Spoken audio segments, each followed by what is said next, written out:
Wheel of death go round and round. Don't get dizzy and don't fall down. Creep on Netflix.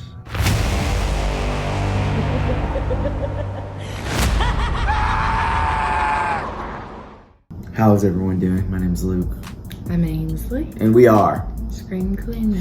very, very interesting movie that the Wheel of Death has chosen for us. Yep. On this lovely day. It is a movie by the title of Creep. And it's from 2014. It stars Kack-Brice as Aaron in the movie. Mark Duplass as Joseph.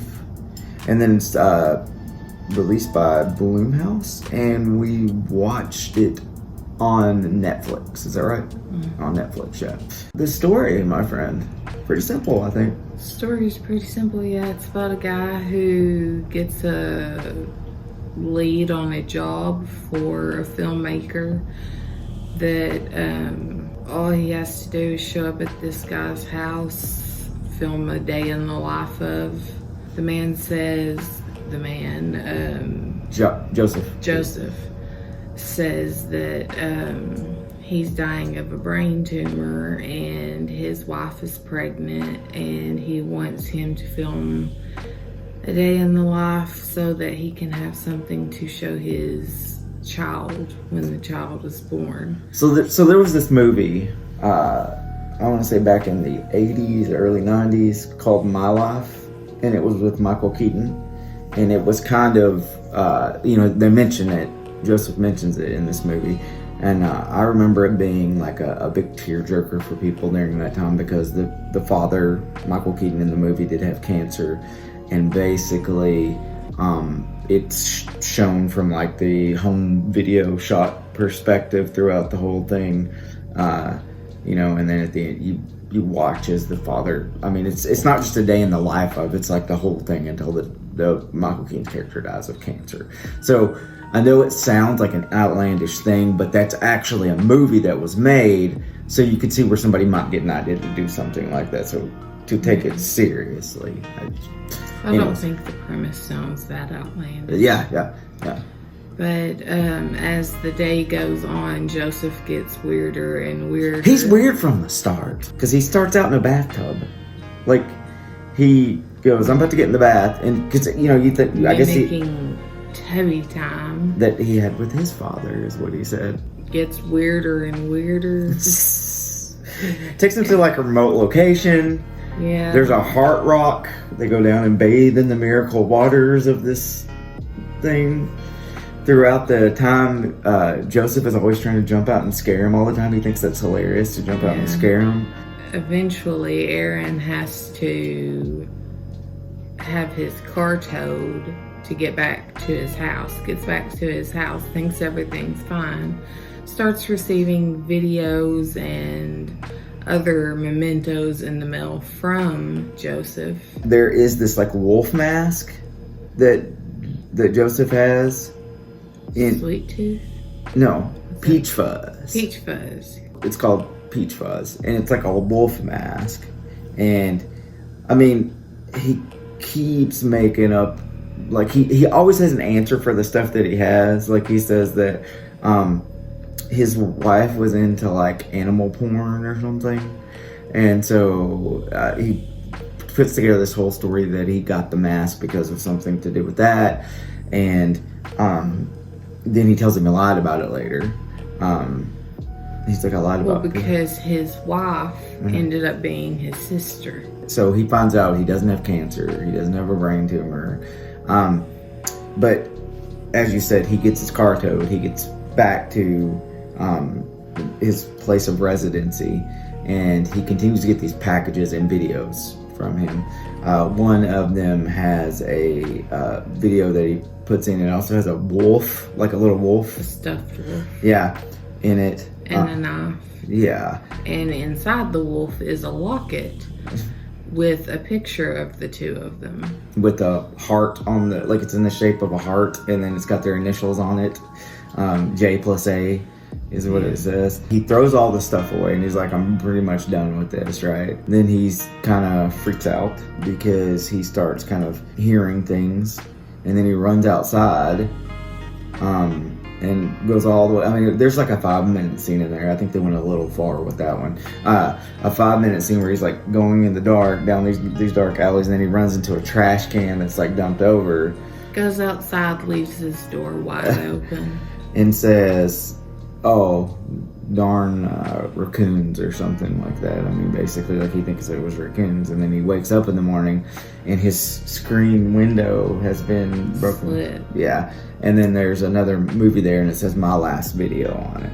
And it's basically Joseph saying that he was hurt that he had thrown all those things away, but he understood because they weren't really friends, and he had always been like that, and he was sad, and he was lonely, and he wanted to meet Aaron just to talk and explain everything. And the place that they were supposed to meet at was A public place. It was a park. a public place, wide open, you could see for miles. And so stupidly, Aaron goes to meet Joseph and It's Max to bed. for his trouble. Including Mr. Peach Fuzz. He was wearing Peach Fuzz, walks up behind him, and you see it all on camera. And then at the end, you do find out that that Mr. Joseph, if that probably is not his real name, but well, I guess it must be because the sister, his sister. yeah, when she called on the phone, that he is pretty much a serial killer. That A prolific serial killer. and he keeps trophies of his, like he had cut his hair while he was asleep, so he kept that hair, and it said that like on the case or whatever that he had it in. But he had all these people's names. The movie's called Creep.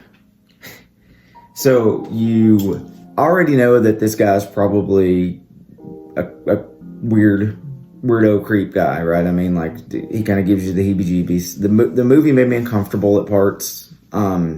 I kind of feel like It was cringy at parts. It was just hard to watch at parts. I kind of feel like I need to take a shower after watching it. I don't know, because I kind of identified a little bit with the main character. Not that I would have done all the stupid things that he did. See, I didn't identify with him at all. Men are stupid when it comes to safety and stuff like that. Women, it's hardwired into our brains not to trust strangers. That's very stereotypical. It's the truth. I struggle to try to find the good in stuff or the good in people.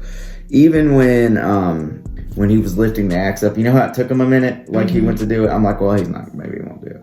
Maybe he won't do it. And of course he did it. I mean, he was going to do it. In my mind, I knew that. In my heart, I was hoping not.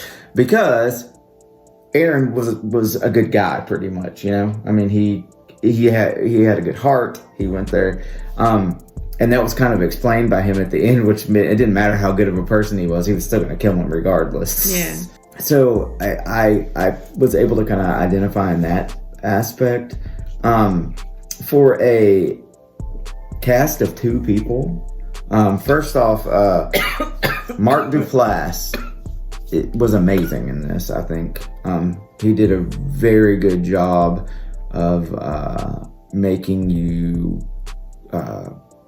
feel like he's weird and crazy, which is what he's supposed to do. And then when he's supposed to make you feel like he's evil at the end of it, he definitely does. I liked it. I did too. Strangely enough, I liked it. I think it did what it was supposed to do.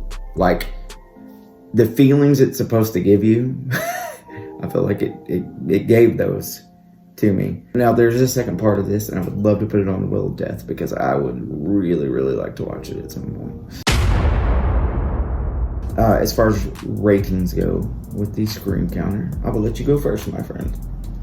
I will give it a 4. Yes. I will also give it a 4 screens. I enjoyed it. It was an hour and 17 minutes of